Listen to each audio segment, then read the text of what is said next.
Hello everybody, Gwen Esther here. Today I wanted to share about the expenses that I spent before coming to Korea to work and how much I earned and spent throughout the 1 year period. Now, I was supposed to come to Korea in August of 2016, a week before my classes actually started. But because of my visa, I got there a little late, and so I arrived in Korea in September 9th, 2016. And so the week after that was Chuseok, which is a Thanksgiving holiday in Korea. And so 2 days I was just watching the teachers teach, going into their classes and observing how they taught their classes. And then the 3 days of Chuseok, I was actually going to my supervisor's house and she was kind of training me how to do everything. So I'm gonna be showing you a lot of numbers. So don't be scared because I will explain everything. And the reason why I have a list of everything that I spent is because when I was in high school, my best buddy named Cindy, she actually started to write down every expenses that she spent money on.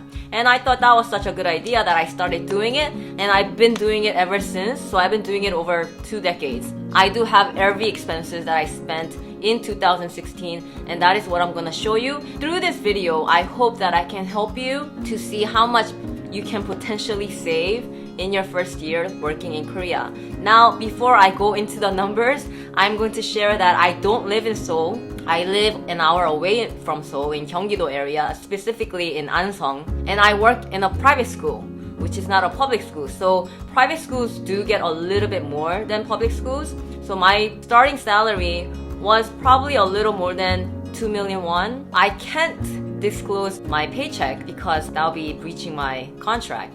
But I'm just gonna put the number 2.2 million as my monthly paycheck so that it gives you a general idea of how much savings that I made every month.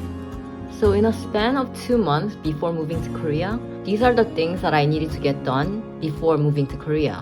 Now, I took a 120-hour TESOL TOEFL online course, which cost me the most from this list. But I just found a website that you could actually spend $34 for the same 120-hour course. So I guess back then, 5 years ago, it was a lot more expensive than right now. And I had to get my college diploma apostilled, and I had to get fingerprinting done to send it over to the FBI to get my background check. And I had to get 2 college transcripts, and I got something notarized, but I don't even remember what it was.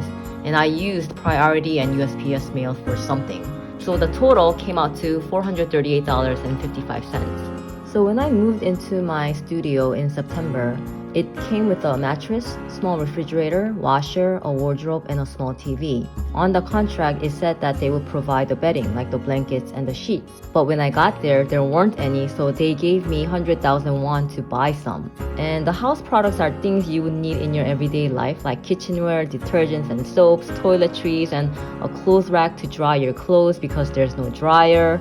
And I also bought a big mirror and a dining table, and the list goes on throughout the many months. And I had to apply for a visa, and as you can see, the gas and electricity bills are really low. So the total for September came out to 526,361. So as you look through my October, November, December months, I don't pay any rent, but I pay maintenance fee to my landlord, which only costs me 30,000 won. And the maintenance fee includes the water, Wi-Fi, basic cable, and whatever maintenance I would need throughout the year. Korea uses gas to heat up their water and the floor during the winter season. So as you can see, in October, I only pay 7,980. But as the months progresses and it gets colder, I am paying a little more. But the electricity bill is pretty low, especially since I wasn't cooking as much. And my cell phone bill in October was a bit high because I had a temporary plan that I got when I arrived to Korea, and I think I only used it for 2 months until I canceled it and got a new plan, a cheaper plan. And I did buy groceries, but I also ate out a lot, and the transportation is for taking buses and even cabs. And I did do a lot of shopping throughout the months because I wanted a new wardrobe, and I had needed to buy a laptop because that's what I use at my work. So I found a church to go to and paid my offerings and give my donations to a cause. In October, my paycheck was less than usual because in September, I only worked 2 full weeks and I got 1 week of training, well, informal training. And so that's the amount that they gave me. In January, I joined a yoga class with a friend, then later on decided to join a gym. So I was paying for 2 gyms, which cost me 497,000 won. In Korea, gyms and Pilates and yogas are really expensive, especially if you don't live in Seoul. And as you can see, I am spending around 4 to 500,000 won in food, which is a lot of money, but that's how much I spend these days also. Depending on how much you try to save, you will save a lot or not, because you could see that in January I saved 388,000, but in February I spent little, so I was able to save just a little over 1 million won, and in March 837,000, and in April 537,000. So as you can see, even though I'm not paying rent and utility bills are really low and maintenance is like really nothing, I guess if you continue to shop and you're eating out a lot, it is hard to save if you don't try. So if you're frugal and you don't spend money on shopping or eating out a lot, then you could definitely save. But as you can see, I wasn't really trying to save too much because my total expenses are over 1 million every month. So it really depends on how much you try to save and how frugal you want to be.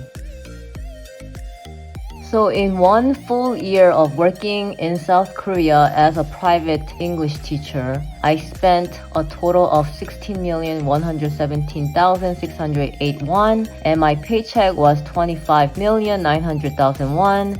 In total savings of 9,782,000 won. But since we get a 1-month severance pay of the same salary that you would normally get, the total saving is 11,982,392 won. So if you look at my average monthly expense, you could see that on average, I was spending 1,343,000 won every month, and in total savings of 856,000 won. So this chart is exactly the same as previous, but I omitted the donations and the offerings. So you could actually see how much you could be saving in 1 year. So your total savings could be up to 15,547,000 won, with your average monthly expense being 940,000 won.